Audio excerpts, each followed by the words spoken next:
Okay, hey everyone, happy Sunday. Happy, hopefully you get some rest and relaxation Sunday. I want to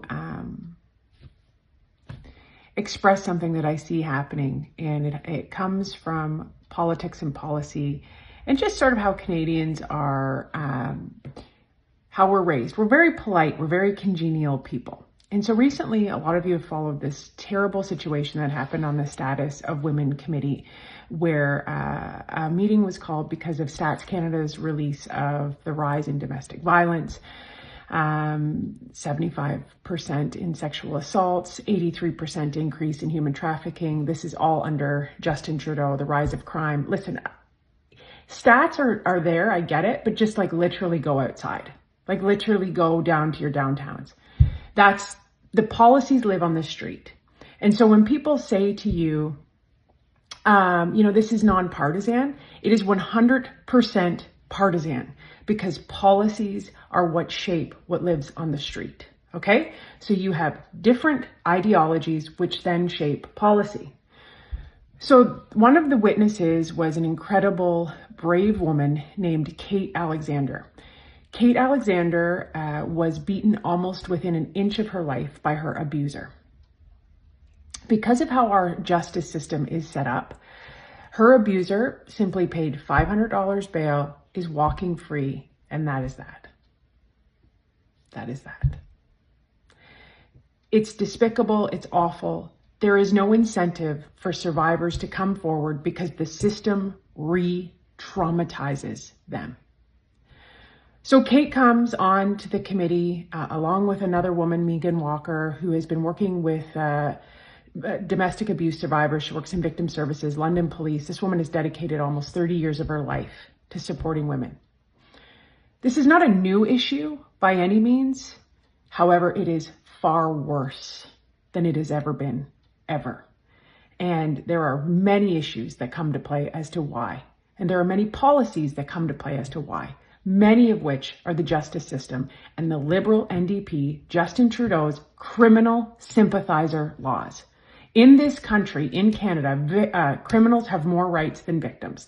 The Victim Bill of Rights was supposed to be updated. It was supposed to be enforced. Nothing has happened. Under Justice Minister Arif Virani, former Justice Minister David Lametti was supposed to do this.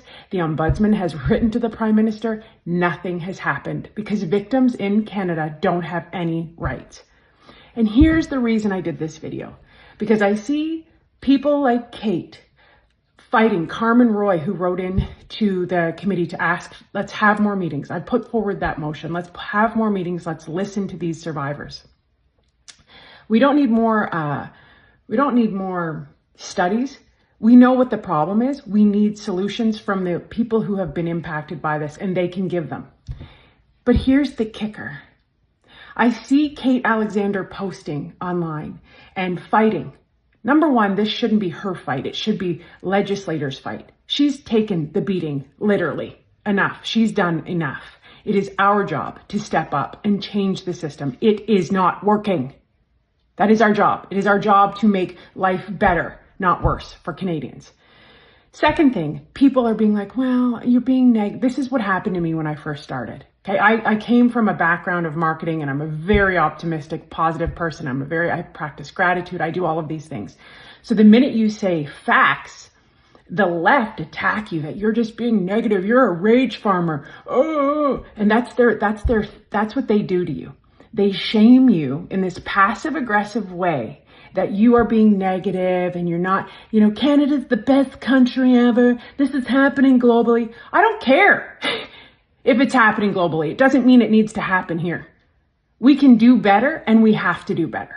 And so my point of this video is for everybody, then you've put victims like Kate in a corner saying, I'm not trying to be negative. I'm just saying, these are facts. These are facts. It's not negativity. 75% increase in sexual assaults under Justin Trudeau is not being negative. It's not rage farming. It's a fact. People dying on the street.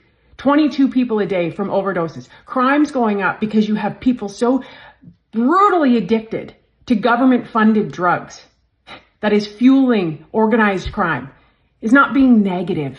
It's a fact. Downtown businesses closing down because they're not safe, because nobody will come downtown, is not being negative. It's a fact.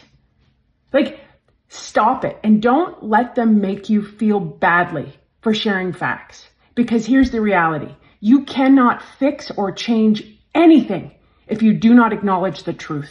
The truth will set you free. And that is the reality.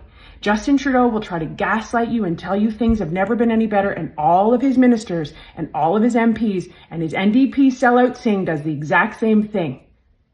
Okay? They do the exact same thing because they don't want the facts on the table.